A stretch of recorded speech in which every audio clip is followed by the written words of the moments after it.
safety. This is love. This is sleep.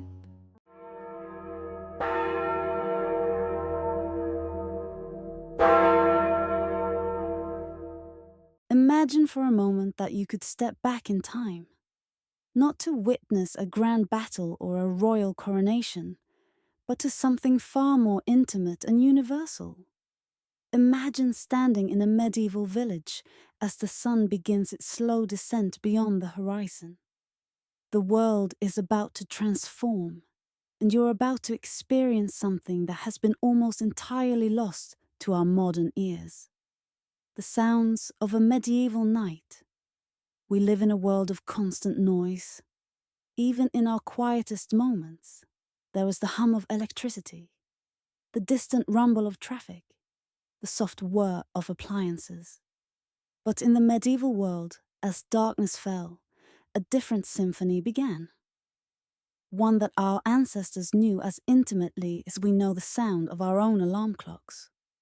One that shaped their evenings, guided their routines, and eventually lulled them into sleep. This is not a story of dramatic events or exciting adventures. This is something quieter, something gentler. This is the story of what people heard in those final hours before sleep claimed them. The sounds that filled their ears as they lay in their beds, staring into darkness far more complete than any we experience today. Sounds that are now almost entirely forgotten, buried beneath centuries of change and progress. So let us begin our journey together. Let us walk through a medieval evening, listening carefully to each sound as it emerges from the fading light. Let us understand what it meant to prepare for sleep in a world so different from our own, yet connected to us by that same basic human need for rest, for quiet, for peace at the end of a long day. The evening really began with a sound. A specific sound that marked the transition from one part of the day to another. For most medieval people, that sound was a bell. Not just any bell, but the vespers bell, rung from the parish church that stood at the heart of nearly every village and town across medieval Europe. The bell ringer would climb the narrow stone stairs inside the church tower as the sun began to sink lower in the sky. His footsteps echoed in the confined space, a rhythm as familiar to him as his own heartbeat. He had climbed these same stairs countless times, in all seasons, in all weather. The rope that hung from the bell above was worn smooth from years of hands gripping it, pulling it, creating the sound that everyone in the community relied upon to structure their day. When the bell rang for vespers, it did not ring in the sharp, urgent way it might ring for an alarm. This was a slower, more measured sound. Each strike of the clapper against the bronze bell sent ripples of sound rolling out across the rooftops, down the narrow streets, into the fields beyond the village walls. The sound waves traveled through air that was cleaner than any we breathe today, air unmarked by engines or industrial noise. The bell's voice carried far in this relative silence, reaching the ears of farmers still working their strips of land, reaching craftsmen beginning to put away their tools, reaching women drawing water from the well for the evening meal. The bell meant many things to many people. For the truly devout, it was a call to prayer, a reminder to pause and turn their thoughts toward God as evening prayers were said in the church. For others, it was simply a marker of time, a signal that the working day was drawing to a close. There were no clocks in most medieval homes, no watches on wrists. Time was told by the sun's position and by the bells that rang from church towers. Matins, lauds, prime, terce, sext, none, vespers, compline. 8 times a day, bells structured the hours, and vespers was the bell that said the night was beginning its approach. In larger towns and cities, you might hear multiple bells from different churches, their sounds overlapping and creating a complex layering of tones. Each church had its own bell with its own particular voice. Some were deeper, their sound rolling like thunder. Others were higher, clearer, cutting through the air like a blade through water.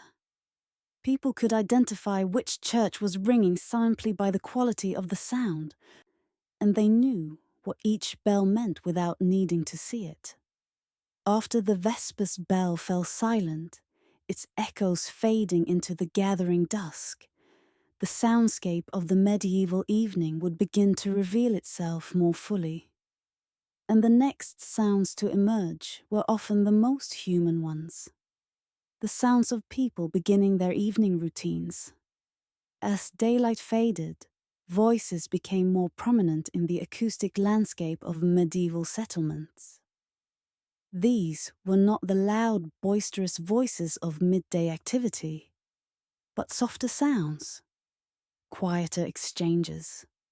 The tone of human speech naturally lowered as darkness approached, as if people instinctively understood that the evening called for a different kind of communication. From houses and workshops, you could hear the sounds of families gathering. Children were called in from wherever they had been playing in the streets or yards. A mother's voice, patient but firm, calling a name. The name would be different from the ones we use today. Perhaps it was Aelred or Imota, Godric or Alice, names that have largely faded from common use, but were as ordinary then as Sarah or John might be now. The children's footsteps could be heard on packed earth or cobblestones as they made their way home. Medieval children did not wear the cushioned, rubber-soled shoes we are accustomed to. Their feet were often bare, especially in warmer months, or wrapped in simple leather shoes that had hard soles. Each footstep made contact with the ground in a way that produced sound. On stone streets, their steps clicked and scraped. On dirt paths, the sound was softer, a kind of shuffling pad. Inside homes, other sounds began.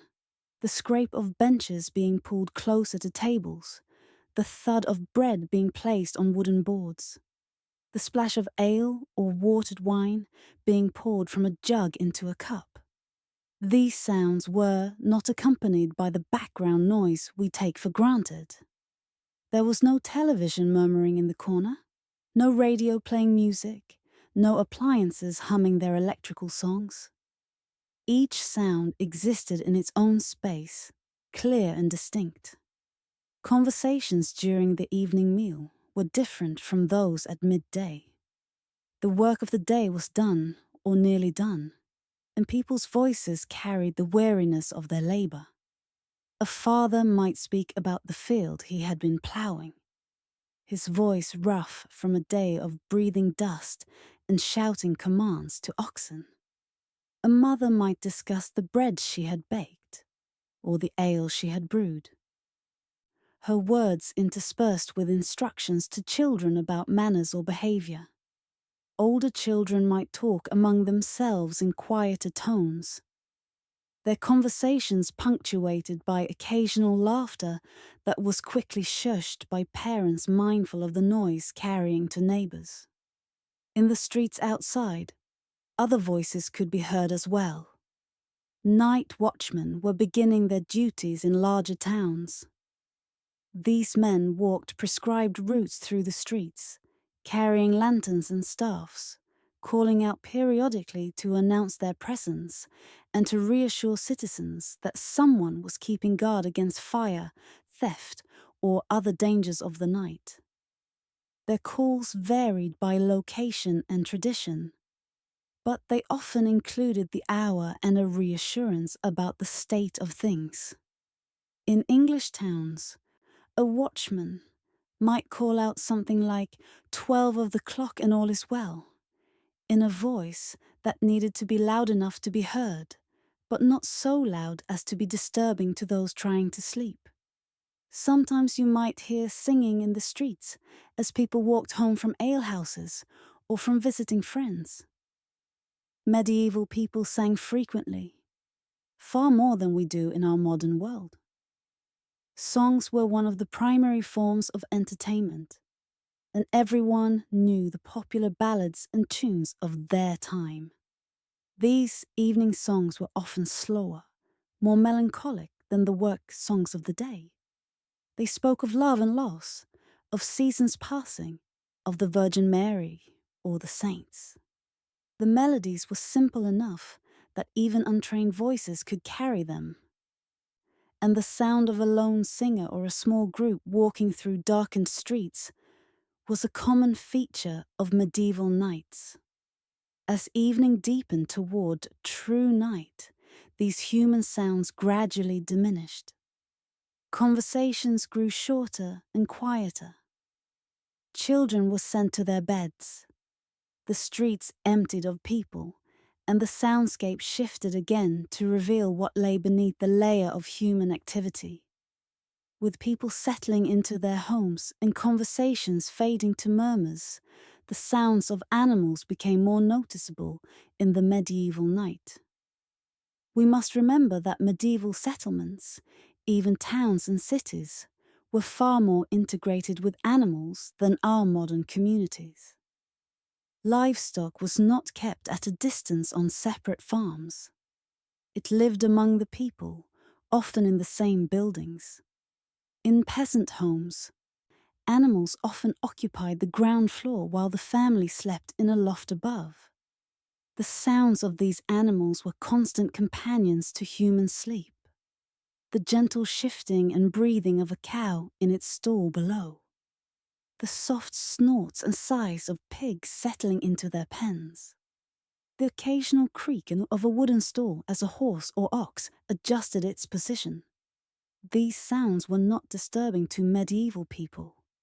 They were familiar, even comforting. They represented security, wealth, survival. A family that owned a cow had milk and butter. A family with pigs had meat for the winter. The sounds of these animals were the sounds of providence. Chickens roosting in coops or corners of barns added their own contribution to the night's soundscape. As they settled for sleep, they made small clucking sounds, a kind of conversational muttering among themselves. Occasionally, one might squawk if jostled by another, or disturbed by some small creature moving in the darkness. The rustle of their feathers was like paper being crumpled slowly and carefully. Sheep in nearby folds or fields could be heard as well, especially on clear nights when sound carried far. Their bleating was intermittent and seemingly random, one animal calling out, and then silence before another answered from a different direction. Medieval people understood these sounds far better than we do. They could tell from the quality of a bleat whether an animal was distressed or simply communicating with others. They could identify which sheep was calling by subtle differences in voice that we would never notice. Cats moved through the darkness with their own particular sounds. Medieval cats were working animals, kept to control the rats and mice that threatened grain stores. They were not the pampered pets we know today, but semi-wild creatures that lived on the margins of human habitation. Their sounds were occasional. A sudden hiss or yowl, if two cats met in the darkness and disagreed about territory. The tiny bell that some wore on collars to warn birds of their approach, tinkling faintly as they prowled. The soft padding of their paws on stone or wood, barely audible but present if you listened carefully. Dogs, too, had a presence in the medieval night, though their role and behavior were different from the dogs we know. Most dogs in medieval times were working animals as well, kept for hunting, herding, or guarding. They barked at disturbances, at strangers approaching, at other animals moving in the darkness. Their barking was sharper than modern dog barks in some ways, less rounded by centuries of selective breeding for temperament. It was a more primal sound, closer to the wolf ancestry that was not so far removed in medieval dogs. As night deepened, wild animals added their voices as well. Owls called from churches, towers, and trees, their hooting marking territories and communicating with mates. Different species of owls had different calls. The barn owl's screech was particularly eerie, a sound that could startle even those who heard it regularly. The tawny owl's hoot was deeper, more melodious, a sound that carried well through still night air. Medieval people, being far more connected to nature than we are, could identify birds by their calls and knew their habits and patterns. In certain regions, wolves could sometimes be heard in the distance, especially in winter when they range closer to human settlements in search of food. Their howling was a sound that inspired genuine fear. Wolves were real threats to livestock, and occasionally to people, particularly children. The sound of wolf howls in the night was not romantic or beautiful to medieval ears. It was a reminder of danger, of the wildness that existed just beyond the fragile barrier of human civilization. Foxes, too, made their presence known with their distinctive screaming bark, a sound so unsettling that it was sometimes associated with supernatural creatures or evil omens. The fox's cry could sound almost human, like someone in distress, and it cut through the night with startling clarity. But not all animal sounds of the medieval night inspired fear or concern. Many were simply part of the natural world's constant presence. Crickets chirped. From gardens and fields, their sound rising and falling in waves. Frogs called from ponds and ditches, especially in spring and early summer, creating a chorus that was so constant it became almost like silence itself. A background texture rather than a distinct sound. Bats fluttered past on silent wings, their movement creating tiny disturbances in the air that could sometimes be sensed, even if not heard. All of these animal sounds wove together into a tapestry that was as familiar to medieval people as the sound of traffic is to us. They did not think about these sounds consciously most of the time.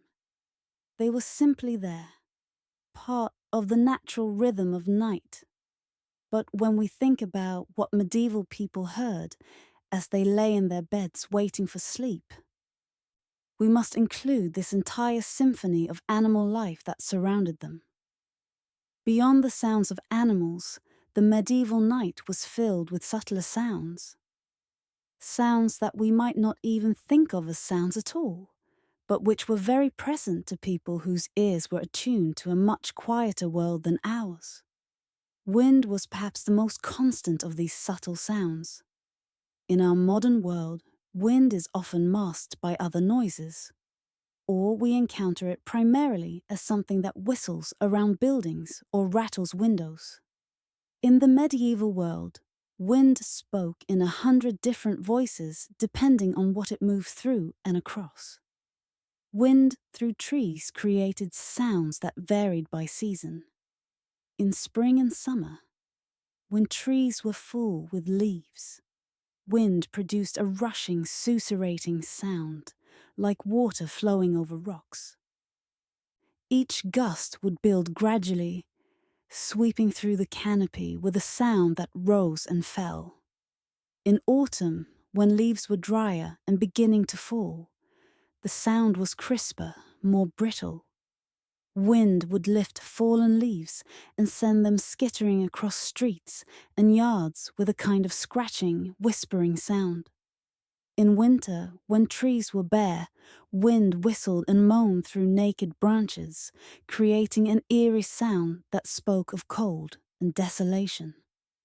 Wind also moved through thatched roofs, which covered most buildings in medieval villages and towns. Thatch was made from bundled straw or reeds, layered thick to keep out rain. When wind blew across thatch, it created a distinctive sound, a kind of soft sighing or breathing. Sometimes wind would find a loose piece of thatch and worry at it, making it flutter and rustle. Homeowners listened to these sounds carefully. A rhythmic flapping might mean that repairs would be needed soon before rain found its way through the roof. In stone buildings, wind behaved differently. It sought out gaps and cracks, flowing through them with whistling or moaning sounds.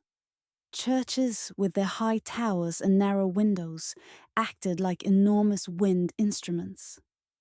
Air moving past open windows or through ventilation slits in walls created tones that varied with wind speed and direction.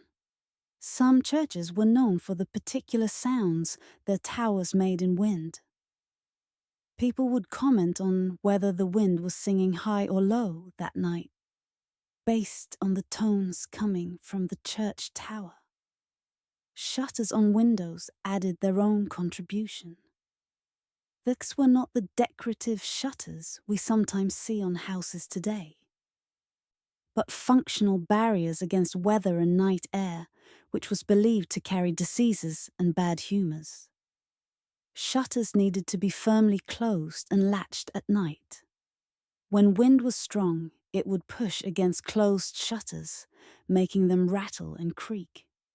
Poorly latched shutters might bang rhythmically, the sound echoing through empty streets. Inside houses, people could hear these sounds and might rise to check that their own shutters were secure, walking across creaking floorboards in darkness. Water provided another layer of sound to the medieval night. In towns and villages near rivers or streams, the constant sound of flowing water was a kind of underlying tone to everything else.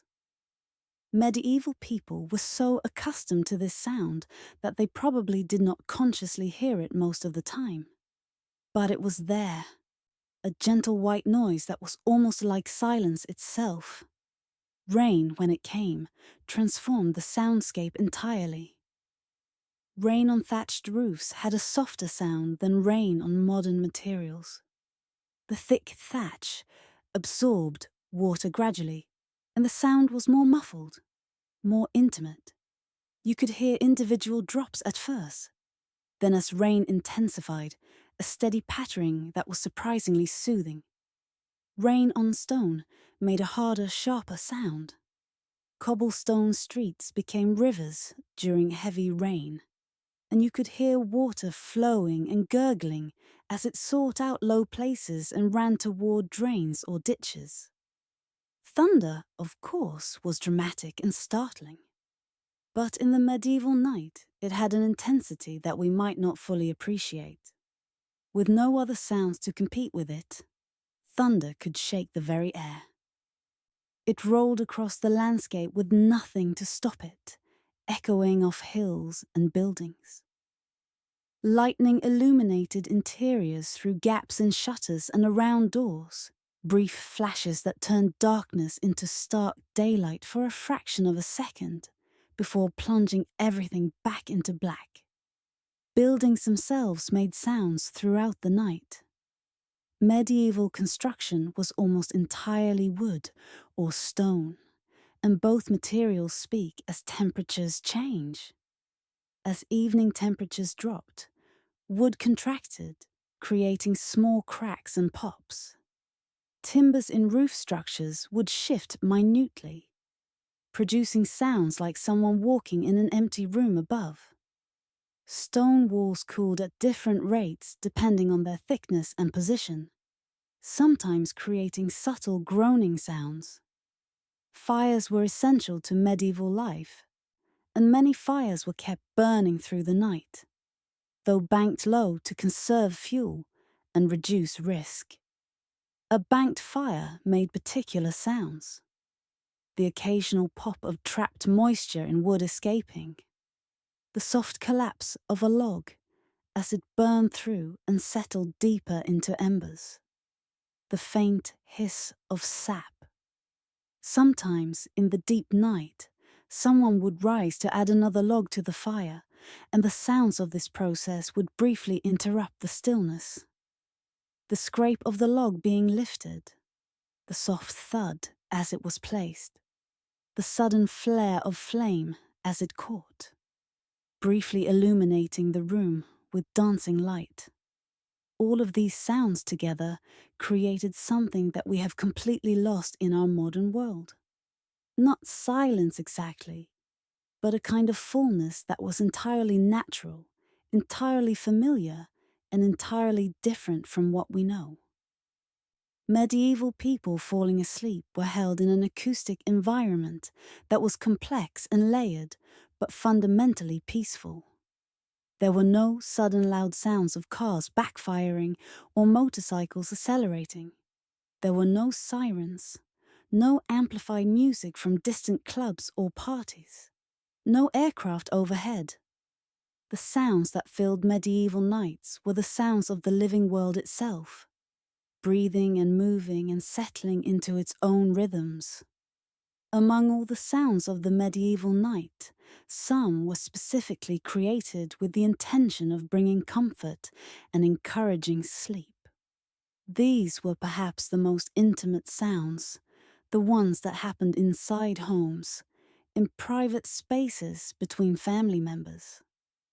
The human voice used for comfort was the foundation of these intentional sounds. Mothers and fathers spoke softly to children who were reluctant to sleep or frightened of the darkness. These were not elaborate conversations, but simple, repeated phrases, reassurances that everything was well, promises that morning would come, invocations of protective saints or angels to watch over the child through the night. But beyond speech, there was singing. Lullabies existed in medieval times just as they have existed in every human culture. The specific melodies and words varied by region and language, but the function was universal. These were simple songs, usually consisting of just a few lines, repeated with minor variations. The melodies were gentle, moving up and down in small intervals without large dramatic leaps. The rhythm was often rocking or swaying, mimicking the motion of a cradle or a parent's arms. Medieval lullabies were not usually written down. They existed in oral tradition, passed from mother to daughter, from grandmother to granddaughter. The words were often nonsensical, more about sound and rhythm than meaning. Syllables that were easy to sing softly, that flowed together smoothly.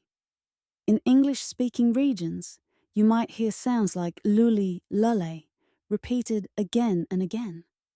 In other languages, different syllables served the same purpose. The specific words mattered less than the tone and the repetition. Some lullabies did have actual words with meanings, though. These often invoked religious imagery, asking the Virgin Mary or guardian angels to protect the sleeping child. In a world where infant mortality was high and dangers, both real and imagined, threatened children, these prayers set to music provided reassurance to both the singer and the listener. The melody carried the prayer up into the darkness, wrapping the child in a cocoon of sound and faith. Instruments sometimes accompanied these lullabies or were played alone to encourage sleep. The instruments were simple, portable, and capable of being played quietly. A small harp might rest on a parent's lap, fingers plucking gentle arpeggios while humming a melody. The sound of harp strings in a quiet room had an almost magical quality, each note hanging in the air before fading slowly away. Flutes and recorders could be played very softly, producing breathy tones that were more breath than note. A simple melody repeated slowly with plenty of space between phrases for silence.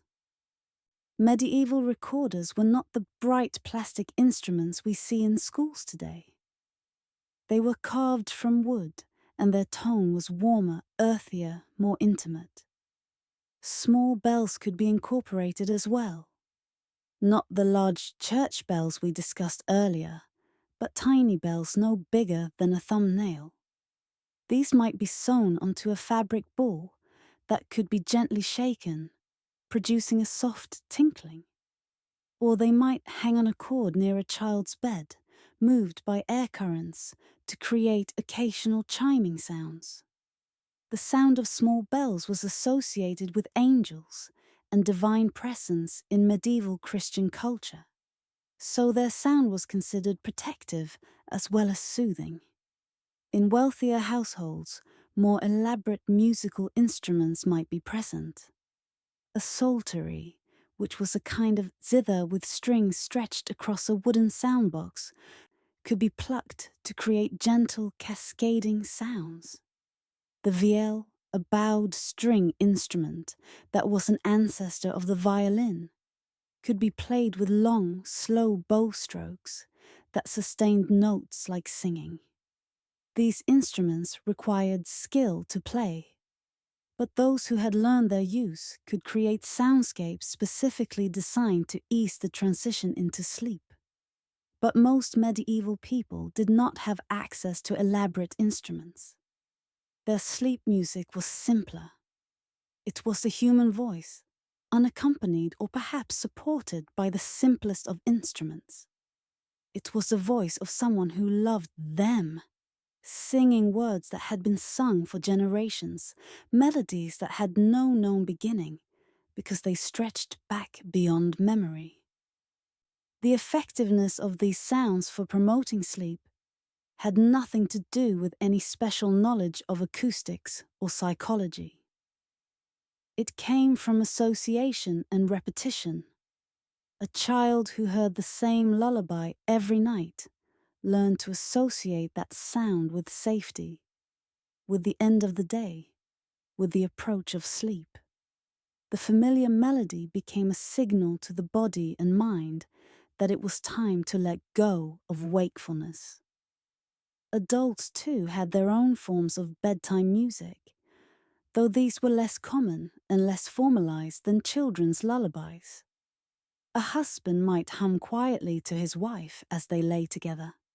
Friends sharing a bed, which was common in medieval times due to scarcity of sleeping spaces, might talk softly or sing familiar songs together before drifting off.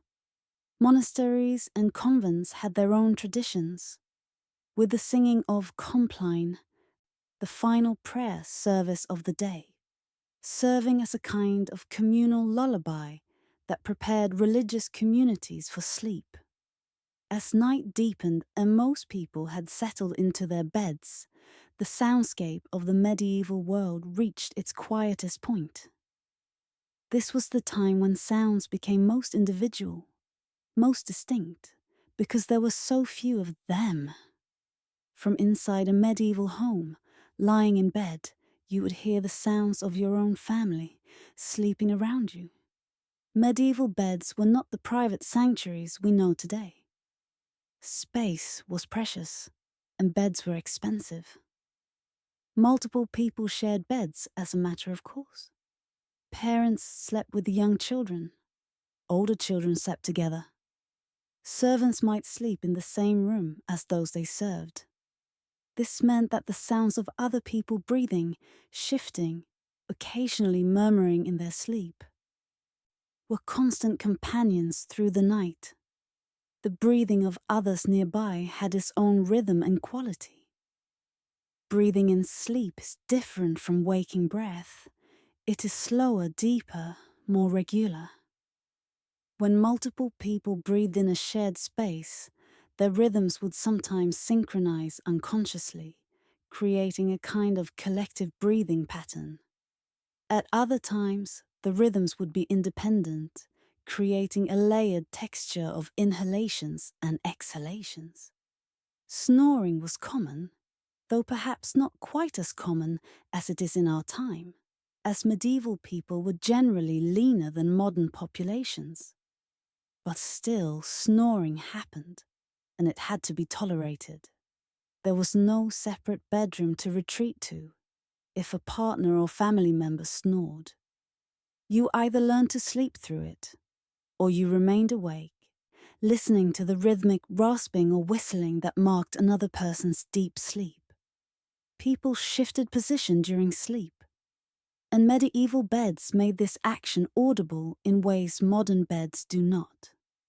The mattress, such as it was, might be a fabric sack stuffed with straw, dried ferns, or in wealthier households, feathers. When someone rolled over, the filling rustled and crackled. Straw especially was noisy, each stem rubbing against others with a distinct scratching sound. Over time, the straw would compact and need to be replaced or fluffed up, and knowing when this needed to happen was partly a matter of listening to how the bed sounded when someone moved. The bed frame itself, typically made of wood with ropes strung across to support the mattress, would creak with any movement. The ropes stretched and contracted, groaning softly. The wooden frame joints, held together by wooden pegs or simple construction, had enough play in them to produce small squeaking sounds when weight shifted. In deep night, when sleep was most profound, other sounds could emerge. Dreams sometimes cause people to vocalize, a word or phrase spoken clearly but making no sense out of context. A cry or shout from a nightmare. Laughter from a pleasant dream. These sounds would briefly pierce the silence, sometimes waking the person who made them, sometimes waking others nearby, sometimes passing unnoticed, except as a minor disturbance in sleep's current. Children particularly were prone to talking in their sleep or crying out. A child might call for a parent without fully waking. The parent, also not fully awake, would murmur reassurance, perhaps reach out to touch the child, to stroke hair or pat a shoulder. These exchanges happened in a zone between sleep and waking, and often neither party would remember them come morning. From outside the home, the sounds of deep night were sparse but distinctive. In towns and cities, the night watch continued their rounds, their calls less frequent now, but still marking the passage of hours. 3 o'clock, all is well. Look to your fires. The voice would echo through empty streets, bounce off walls, reach sleeping ears as a kind of distant, dreamlike sound that was barely processed before sleep reclaimed consciousness. Church bells continued their pattern even through the darkest hours. Matins, the midnight service, was announced by bells. Then, lauds in the early morning hours before dawn. Monks and nuns in monasteries and convents would rise at these hours for prayer, but most lay people slept through or half woke before returning to sleep. The bells became part of the architecture of the night, marking time even for those who did not consciously hear them. Animals too had their deep night sounds. A rooster might crow hours before dawn, its internal clock not quite aligned with the actual sunrise. This premature crowing was a subject of jokes and complaints, but it was also so common as to be unremarkable. A dog might bark in the distance at some real or imagined disturbance. Cats fought or mated with sudden violent sounds that were quickly over, leaving renewed silence in their wake. Weather sounds continued. Wind might rise or fall. Rain might begin or stop. Thunder from distant storms might rumble faintly at the edge of hearing, or lightning might briefly illuminate clouds on the horizon, visible through cracks in shutters, even though the storm itself was miles away. In this deepest part of night, Sound and silence became almost the same thing. The sounds that existed were so integrated into the expected environment that they did not register as disturbances.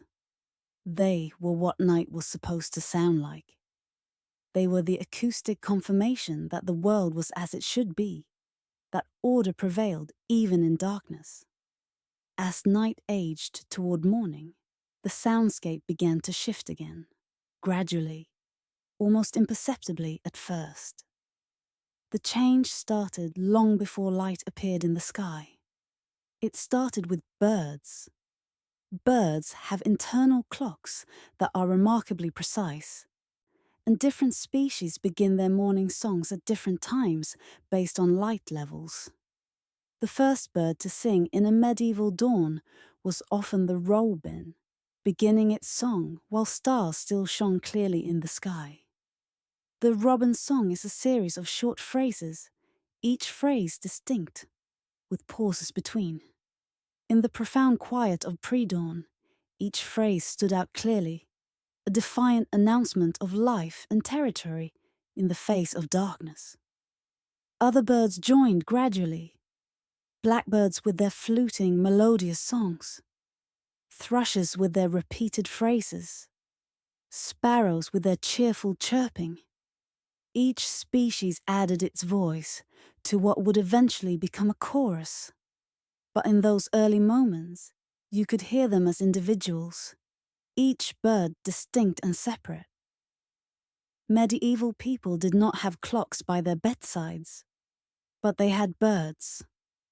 A person attuned to the local bird population could judge the time before dawn quite accurately based on which birds were singing. The first robin meant perhaps 2 hours remained before sunrise. When the blackbirds started, dawn was closer. When the sparrows began their racket, morning was truly arriving. As birds sang, other sounds began to creep back into the world. In farmhouses, people stirred earlier than in town dwellings. A farmer needed to tend animals, and that work began before dawn. You might hear a door open, a soft creak of hinges, and then footsteps moving toward a barn or stable, the sound of a latch being lifted, the creak of a gate. Quiet words spoken to animals who were also stirring, ready for their day to begin. Inside houses, fires that had been banked overnight needed to be revived. This was usually a woman's task, and it required quiet skill to blow gently on embers, to add kindling without smothering the small flames that caught. The sound was subtle, the soft rush of breath, the tiny crackling of catching fire, the slightly louder crackle as the larger pieces of wood caught and began to burn properly. Fire provided warmth but also light, and as light grew inside a home, the night truly ended. Water needed to be drawn for morning use. In rural areas, this might mean walking to a well or stream. The sound of the door opening again. Footsteps on dewy grass or damp earth. The splash of a bucket breaking the surface of water. The creak of rope through a pulley as the bucket was drawn up. These morning water-drawing sounds echoed in the growing light, bouncing off buildings and trees. People began to talk to each other again, though morning conversation was initially quiet, as if everyone needed time to fully wake, to transition from the internal world of dreams to the external world of daily demands. Voices were hoarse from sleep, needing to clear throats and cough before speaking clearly. These morning throat clearings and coughs from multiple people in a household created their own brief symphony of human awkwardness. Children woke last, their sleep deeper and more resistant to disturbance than adult sleep. They had to be called, sometimes multiple times, before finally emerging rumpled and groggy from whatever sleeping space they occupied.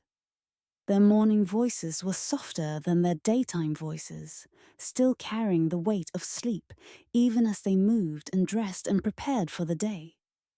In monasteries and convents, the bells rang for prime, the first daytime service, and you could hear the sound of many footsteps converging on the chapel, the rustle of habits, the sound of many voices joining in chanted prayer. This sound marked the official beginning of the day in religious communities, and even lay people living near monasteries could hear it, and knew that night had truly ended, that the day had officially begun. In towns and cities, merchants began to open their shops. Shutters that had been closed all night were unlatched and pushed open, the sound of wood sliding against wood. Heavy doors were unbarred and swung wide. Tools were brought out. Tables were set up in market squares. All of these preparations created sounds that grew in volume and complexity as more people joined the waking world. The morning sounds were different from evening sounds. They were sharper, more energetic. They looked forward rather than back. But in those transitional moments between deep night and early morning, there was a quality to the sound that was unique, a kind of freshness, as if the world was being created anew with each sunrise. Understanding what medieval people heard at night helps us understand something deeper about their experience of being human. Their relationship with sound was fundamentally different from ours, and this difference shaped how they experienced rest, sleep, and the passage from consciousness to unconsciousness. Medieval people lived in what we might call acoustic intimacy with their environment. Every sound had meaning. Every sound told them something about the state of their world. A change in how the wind sounded might mean a change in weather coming. The sound of a dog barking in a particular way might mean danger or simply a stranger passing. The quality of silence itself could be meaningful, indicating either peace or the tense quiet before a storm. This acute awareness of sound meant that medieval people were, in a sense, never fully isolated from their environment, even in sleep. Their ears remained tuned to the world around them, processing sounds even in unconsciousness, ready to wake if something sounded wrong or dangerous. Sleep was not the complete disconnect from the environment that we sometimes experience in our soundproofed, climate-controlled modern bedrooms. At the same time, the relative quietness of the medieval night meant that sleep could be deeper in some ways. The absence of random loud noises meant that once sleep came, it was less likely to be disrupted by external sounds. A medieval person sleeping through the normal sounds of the night was sleeping through a soundscape they had known since birth. Sounds that were familiar and therefore non-alarming. Their bodies and minds had learned to filter these sounds, to process them as background rather than foreground. The communal nature of sleep also shaped the acoustic environment in important ways. Sleeping in shared spaces meant never being truly alone. But it also meant always having the sound of other human breathing nearby. This sound, the sound of others sleeping peacefully, was perhaps one of the most fundamentally reassuring sounds a person could hear. It meant safety in numbers, meant that others were present to help if danger came, meant that you were part of a family, part of a community, even in the vulnerability of sleep. The sounds that were specifically created to promote sleep, the lullabies and soft music and murmured prayers represented something essential about human nature. The need for comfort, for routine, for familiar patterns that signal safety and rest. These sounds worked not through any magic or special property of the sounds themselves, but through their association with sleep, with nighttime, with the end of the day. They became triggers that helped the mind and body transition from waking to sleeping. Medieval people did not understand the science of sleep as we do. They did not know about RM cycles or brain waves, or the neurochemistry of consciousness. But they understood intuitively that sound could help or hinder sleep, and they created acoustic environments that supported rest as best they could within the constraints of their technology and knowledge. The absence of artificial light also played a crucial role in the medieval sleep experience. Without electric lights, the natural cycle of daylight and darkness shaped human sleep patterns much more strictly than it does for us. When darkness fell, there was simply less that could be done, and sleep became the natural default activity. The sounds of the night were therefore sounds that marked the sleep period, sounds that were associated with rest and recovery. For us, living in the modern world, the medieval night sounds are almost entirely lost. We cannot recreate them, not really. Even if we went to the most remote location and turned off all modern technology, the sounds would not be the same. The animals are different. The buildings are different. The air itself is different, carrying sounds differently because it contains different particles and pollutants. The world has changed too much. But we can imagine these sounds. We can think about what it must have been like to lie in bed, in darkness far more complete than any we normally experience, listening to wind in thatch, to animals shifting in their stalls below, to the distant call of the night watch, to the breathing of family members nearby. We can imagine the sound of a mother singing a lullaby to a child, her voice soft and a little rough, the melody simple and endlessly repeated, the words invoking protection and peace. In imagining these sounds, perhaps we can touch something that our ancestors knew, but that we have largely forgotten. The knowledge that sound is not just information, not just noise, but a fundamental part of how we experience being alive.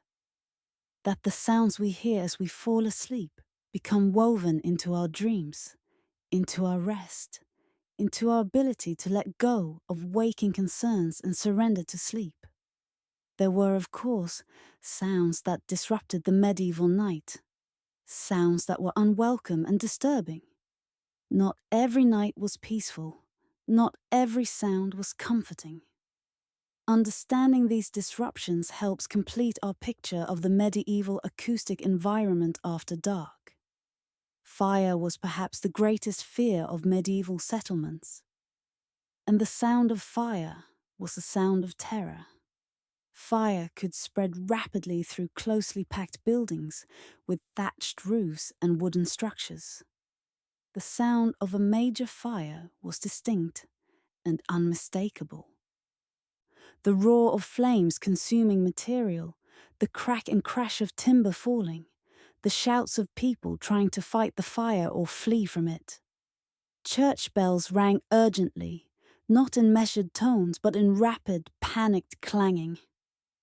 This was the alarm sound that could wake entire communities and send people rushing into the streets with buckets and anything else that might help fight the flames. The sound of firefighting was chaotic. Many voices shouting, coordinating efforts, or simply expressing fear and grief. The splash of water thrown on flames, often uselessly. The sound of buildings collapsing. The screams of animals trapped in burning structures. These sounds were traumatic, and the memory of them could haunt survivors for years. Storms could bring their own disturbances to the night. Severe weather was more dangerous in medieval times than it is for us. Buildings were less secure. Roofs, could be torn off by high winds. Lightning strikes could start fires. Flooding could destroy homes and drown people. The sounds of a major storm at night were frightening.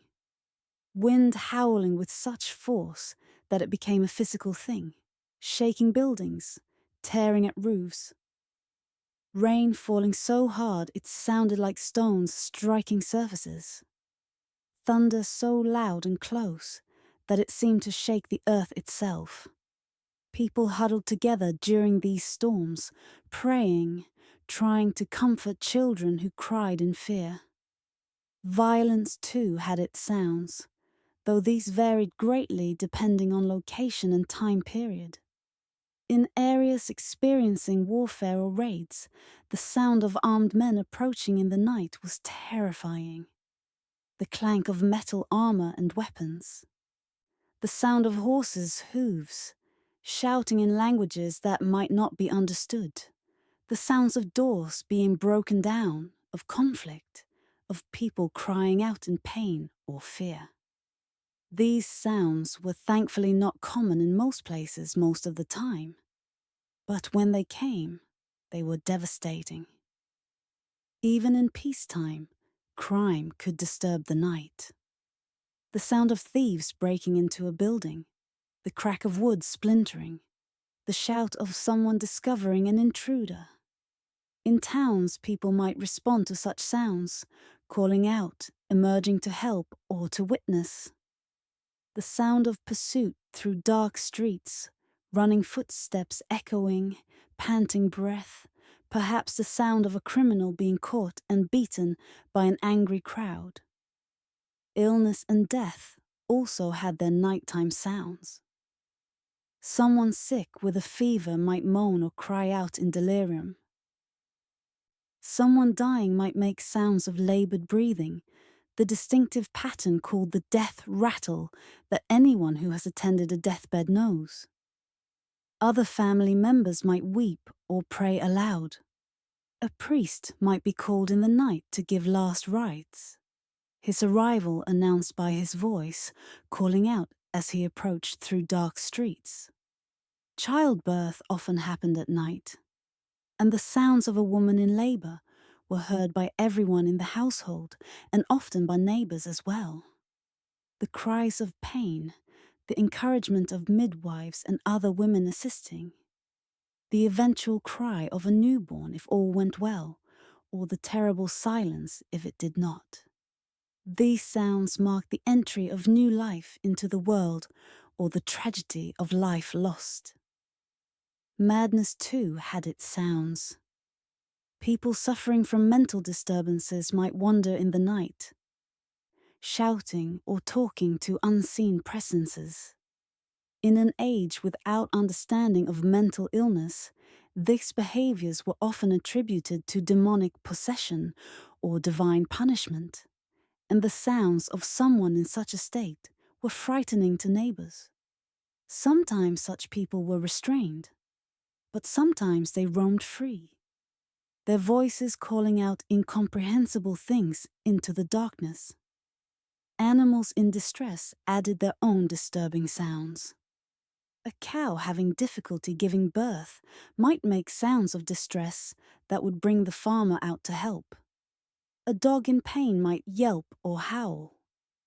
Foxes or other predators attacking chicken coops created sudden uproars of frightened chickens and the commotion of people responding to the threat. Even in the absence of dramatic disturbances, some people suffered from nighttime anxiety, or what we might now call insomnia. They lay awake, listening to all the sounds we have described, but instead of finding them comforting, they found them oppressive or frightening. The creak of a floorboard became a possible intruder. The howl of wind became a demonic presence. The sound of an owl became an omen of death. For those whose minds were troubled, the medieval night could be a time of torment rather than rest. Despite the disturbances that could occur, most medieval nights were peaceful, and most people slept soundly, surrounded by the familiar sounds we have explored. The quality of that sleep was different from ours in some ways that are worth considering.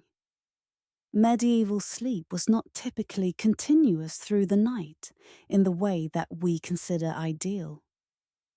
Research into historical sleep patterns has revealed that many pre-industrial people practiced what is sometimes called biphasic sleep or segmented sleep. People would sleep for several hours after dark, then wake for an hour or two in the middle of the night, then sleep again until morning. This pattern was so common that it was not considered unusual or problematic. During this wakeful period in the middle of the night, people might do various things. They might tend to fires, adding fuel to keep embers alive. They might talk quietly with whoever shared their bed, having conversations that they did not have time for during busy days. They might pray or meditate. They might simply lie awake, thinking, listening to the sounds around them, existing in a peaceful liminal state between sleep periods. This pattern of segmented sleep meant that medieval people had a different relationship with nighttime wakefulness than we do. For us, waking in the middle of the night is often a source of anxiety. We worry about not getting enough sleep, about being tired the next day. We try to force ourselves back to sleep immediately. But for medieval people, this wakeful period was expected and accepted. It was part of the natural rhythm of the night. The sounds they heard during this wakeful time were therefore not sounds that prevented sleep, but sounds that accompanied a normal phase of the sleep cycle. Dreams had a significance in medieval culture that went beyond mere psychological phenomena. Dreams were considered messages, sometimes from God, sometimes from saints, sometimes from demons.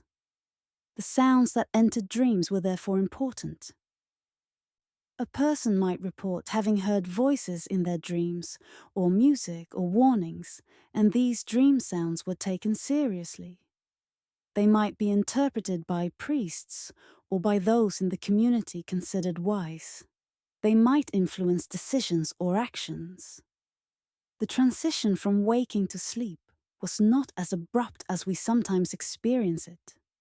Without the stimulation of artificial light, and with bodies tired from physical labor, sleep came more naturally and gradually. The sounds of the night help facilitate this transition.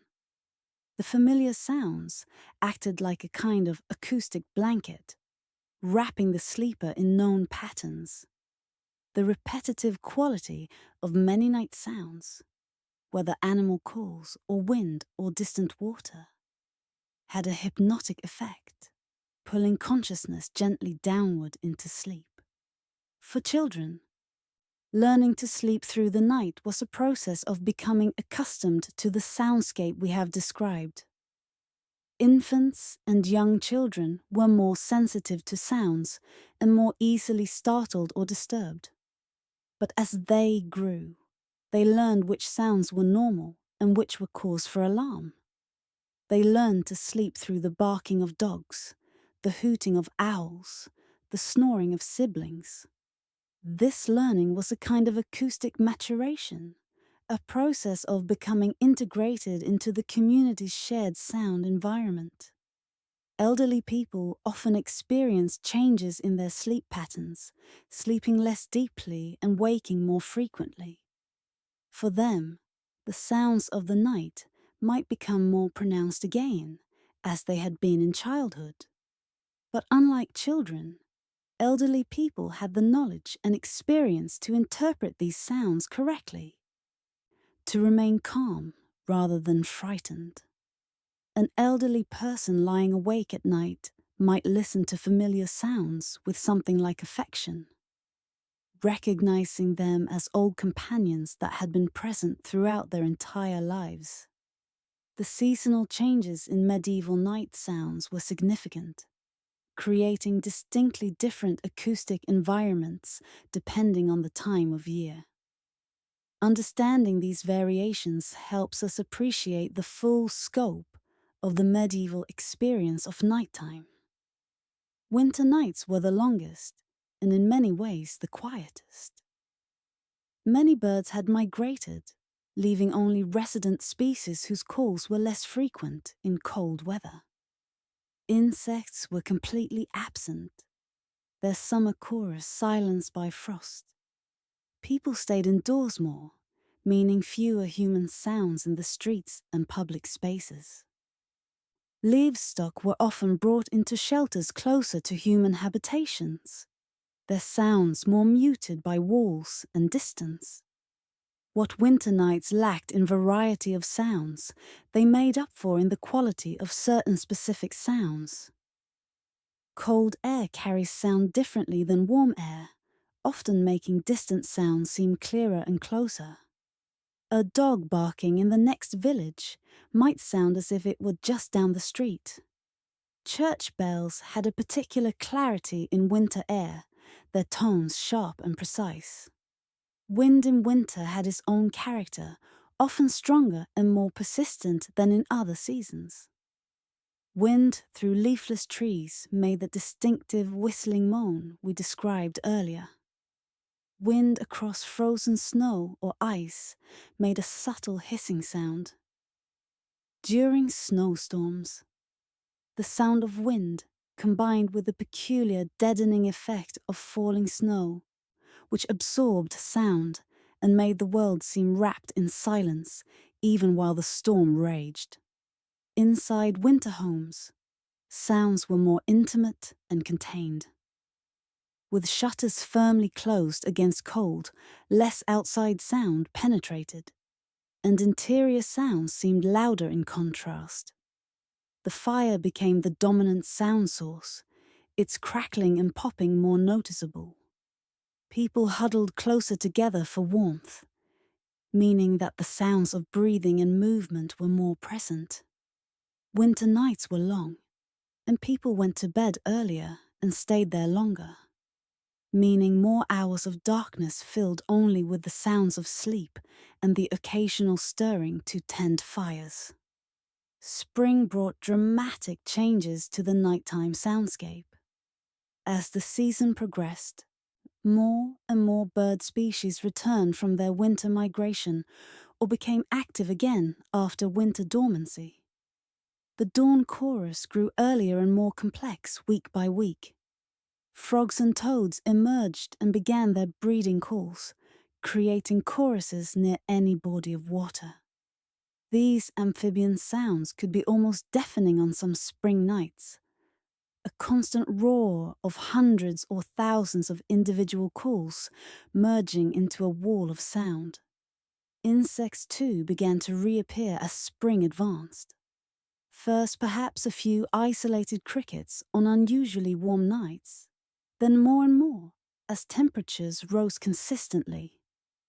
Bees and other flying insects were active during the day, but some species were active at dusk, and their buzzing added to the evening soundscape as light faded. Spring's weather was variable and sometimes violent.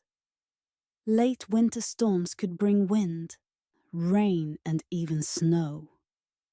Early spring thunderstorms, the first of the year, were often dramatic, with lightning and thunder seeming especially intense after the relatively quiet winter months. The sound of rain falling on earth that had been frozen was different from rain on summer ground, harder somehow, less absorbed. Lambing season happened in spring, and for shepherds and farming families, this meant nights interrupted by the sounds of ewes in labour and newborn lambs calling for their mothers. The high, bleating cries of lambs were constant features of spring nights in rural areas, a sound that meant new life and the promise of meat and wool for the coming year. Summer nights were perhaps the most complex acoustically. This was when insect sounds reached their peak, creating layers of chirping, buzzing, and calling that formed a continuous background texture. Cricket songs and cicada calls could be so loud that conversation needed to be slightly raised to be heard over them. Yet this sound was constant enough that it faded into the background for those accustomed to it, becoming almost like silence. Summer storms were different from spring storms. Summer thunderstorms often came in the evening or night, moving through quickly but dramatically. The sound of rain on dry summer earth was distinct, a kind of hissing as the ground quickly absorbed the moisture. The smell of rain on dry earth, called petrichor, though medieval people had no word for it, was accompanied by a specific sound quality that everyone who has experienced summer rain knows. People spent more time outdoors in summer evenings, staying outside later to enjoy cooler temperatures after hot days. This meant more human sounds lingering longer into the night. Conversation, laughter, singing. The sounds of children playing in the lingering twilight. In rural areas, the sounds of people working late in fields during harvest time, trying to gather crops before weather change. The swish of scythes through grain. The thud of sheaves being thrown onto carts. Autumn brought its own distinct qualities to the soundscape. As leaves dried and began to fall, wind through trees changed character again, becoming rustling and brittle. Leaves falling at night made tiny sounds as they struck ground or rooftops, individually almost inaudible, but collectively creating a kind of soft pattering. Autumn storms could be fierce, with wind stripping remaining leaves from trees with violent force, creating brief roars of sound as gusts moved through. Harvest activities continued into autumn nights during critical periods. The sound of threshing grain, separating seeds from chaff, could happen at night if time was short and weather threatened. The rhythmic sound of flails striking grain was distinctive, a kind of drumbeat that carried far in cool air. The sound of animals being slaughtered for winter meat preservation was not pleasant, but was a necessary part of the autumn soundscape in farming communities. Bird migration created temporary changes in the soundscape. Migrating birds often traveled at night, and on some autumn nights, you could hear their calls overhead, entire flocks passing invisibly in darkness, their voices floating down from the sky. Geese especially were loud in their migration, their honking distinctive and carrying far. As autumn advanced toward winter, the gradual silencing of insects marked the season's progression. First one night, you might notice that crickets sounded fewer. Then a night would come when you realized you heard none at all. This transition from the full sound of summer insects to the relative quiet of winter was gradual but definite, a sonic marker of the year's turning. The geography and specific location of a medieval dwelling had enormous impact on what sounds filled its nights. Understanding these geographical variations helps us appreciate how diverse the medieval acoustic experience was.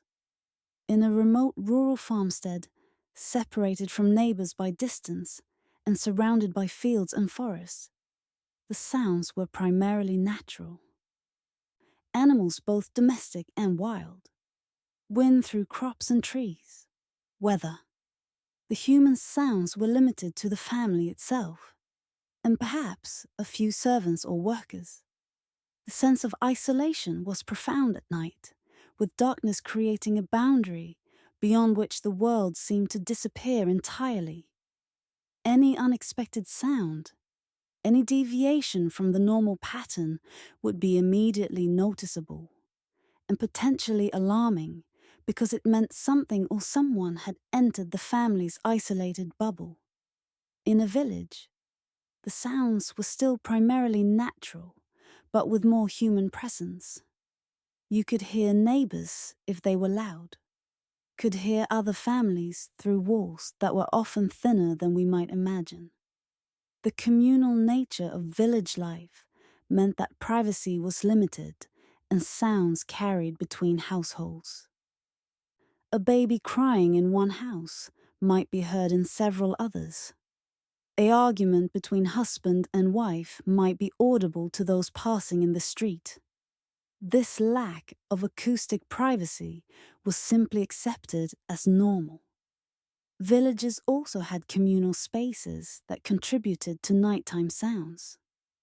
The village green, the communal well, the church with its bells. Dogs that belonged to the community more than to individuals often roamed at night, their barking echoing between buildings. Village watchmen in larger villages might call out hours, just as town watchmen did, though perhaps less formally. In towns, the density of population meant far more human sounds even at night. Buildings were closer together, sometimes sharing walls. Multiple families might live in a single building, with different households occupying different floors. The sounds of neighbors were constant. Footsteps from the floor above, voices from next door. The sounds of people climbing stairs to upper floor dwellings, their footsteps echoing in narrow stairwells. Towns also had more craft activity that might continue into evening hours. A blacksmith's forge might still be glowing late, the sound of hammer on metal occasionally ringing out. A baker might be working through the night to have bread ready for morning. The sounds of preparation audible to nearby dwellings. Taverns and alehouses were centers of evening activity, with sounds of conversation, argument, singing, and occasionally fighting spilling out into streets.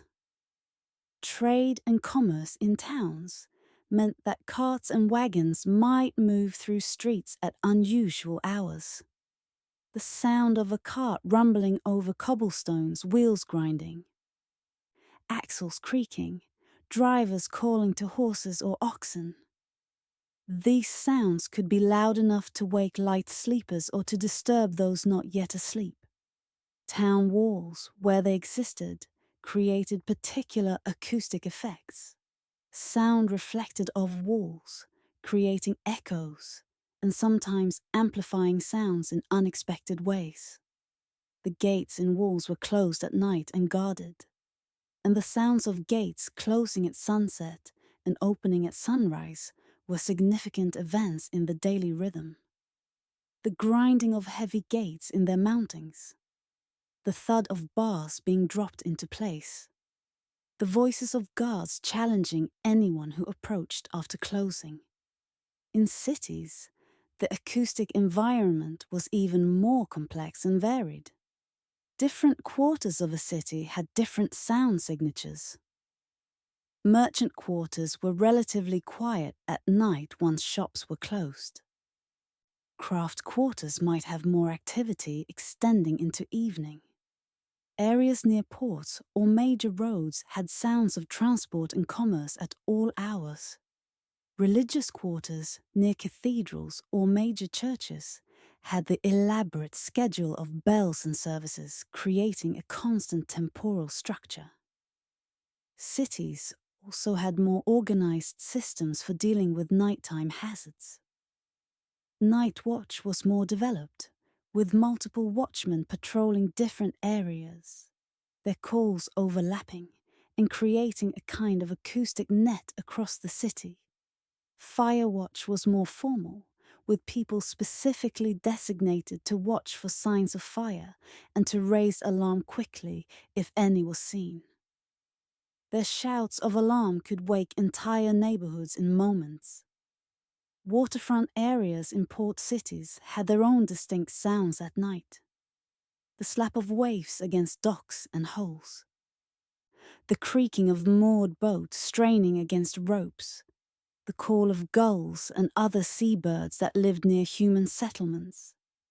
Sometimes the sound of sailors on ships anchored in harbor, their voices carrying across water. The sound of water moving was constant near ports, a kind of liquid breathing that underlay all other sounds. In mountainous regions, sound behaved differently.